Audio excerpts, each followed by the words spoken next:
Welcome to NCN news. నా పేరు ప్రశాంతి. బులెటిన్లో ముందుగా హెడ్లైన్స్ చూద్దాం. చాగల్లులో ఇంటింటికి వెళ్లి లబ్ధిదారులకు సీఎంఆర్ఎఫ్ చెక్కులు అందజేసిన ఎమ్మెల్యే ముప్పిడి వెంకటేశ్వరరావు.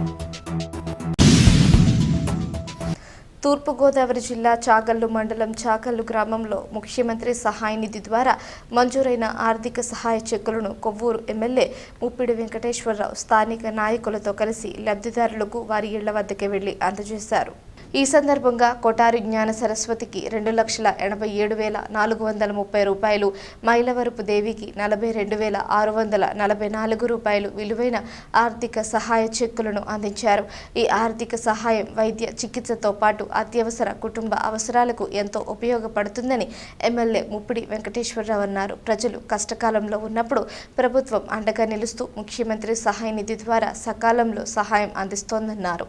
అర్హులైన ప్రతి పేద మధ్యతరగతి కుటుంబానికి అవసరమైన సమయంలో ఆర్థిక భరోసా కల్పించడమే ప్రభుత్వ లక్ష్యమని, ప్రజా సంక్షేమమే కూటమి ప్రభుత్వ ప్రధాన ధ్యేయమని ఈ సందర్భంగా తెలిపారు. ఈ కార్యక్రమంలో పార్లమెంటు టీడీపీ ఉపాధ్యక్షులు ఆళ్ల హరిబాబు, ఏఎంసీ చైర్మన్ నాథెండ శ్రీరామ్, నియోజకవర్గ ఇన్ఛార్జ్ పెద్దుబోయిన శివప్రసాద్, ఎన్డీఏ కూటమి నాయకులు, కార్యకర్తలు పాల్గొన్నారు.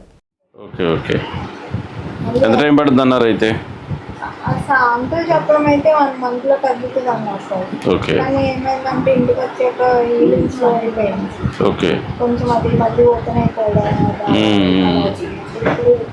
కంట్రోల్ అయిన తర్వాత చేద్దాం అయితే అన్నారు. కంట్రోల్ అయిన తర్వాత మళ్ళీ నార్మల్గా ఫిజియోథెరపీ చేసుకుని మళ్ళీ స్టార్ట్ చేస్తాం.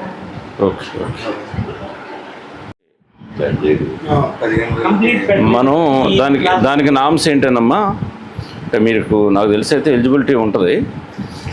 మీ సర్టిఫికేట్ పట్టుకుని ప్రతి గురువారం నాడు రాజమండ్రి గవర్నమెంట్ హాస్పిటల్, డిస్ట్రిక్ట్ హాస్పిటల్కి ప్రతి గురువారం నాడు ఒక టీం ఉంటుంది, 3 డాక్టర్ల తోటి. వాళ్ళ దగ్గరికి మనం వెళ్ళాలి. మనం వెళ్ళలేకపోతే అవసరమైతే 108 నుంచి పెట్టుకుని వెళ్ళొచ్చు. అక్కడికి వెళ్ళిన తర్వాత డాక్టర్ మనకి ఇచ్చిన సర్టిఫికెట్ ప్లస్ మన బాడీ అంతా కూడా పైనుంచి కిందకి వాళ్ళంతా మన ఫిజికల్ యాక్టివిటీస్ అన్నీ కూడా చేసి వాళ్ళు రికమెండ్ చేస్తారు. ఎలాగ మీకు 6,000 రూపాయలు రావడానికి సదరన్ సర్టిఫికేట్ ఎలాగైతే ఫిక్స్ చేశారో 15,000 రూపాయలు ఎలిజిబిలిటీ కూడా వాళ్ళే డిసైడ్ చేస్తారు. డిసైడ్ చేసిన తర్వాత ఆటోమేటిక్గా మనకు సర్టిఫికేట్ ఇస్తారు. వాళ్ళు గవర్నమెంట్ పంపిస్తారు, మనం కూడా తీసేసుకుని మనం కూడా దీన్ని ఆన్లైన్ చేసుకునే సిస్టమ్ మనం కూడా చేస్తాం. చేసిన తర్వాత అప్పుడు అది ఎఫెక్ట్ వస్తుంది. ముందు మీరు ఈ పని చేయాలి. ప్రతి గురువారం నాడు గవర్నమెంట్ హాస్పిటల్ రాజమండ్రిలో చేస్తారు. ఏదో రకంగా ఒకసారి అక్కడ మనం వెళ్ళాలి. దాని మీద వెళ్ళొచ్చు. దాని మీద వెళ్ళి హాస్పిటల్కి తీసుకుని వెళ్ళి అక్కడ వాడి చేస్తే వెళ్ళేటప్పుడు నాకు చెప్తే అక్కడ డాక్టర్ గారు ఉంటారు, నేను ఆయనతో ఒకసారి చెప్తాను. మీ సర్టిఫికేట్ ఒకసారి నా వాట్సాప్ పెట్టండి. ముందు సర్టిఫికేట్ పెట్టండి, నేను ఆయన పంపిస్తాను. ఎలిజిబిలిటీ ఉంటుందా లేదనేది ఒకసారి నేను ఆయనతో మాట్లాడతాను. ఏమ్మా?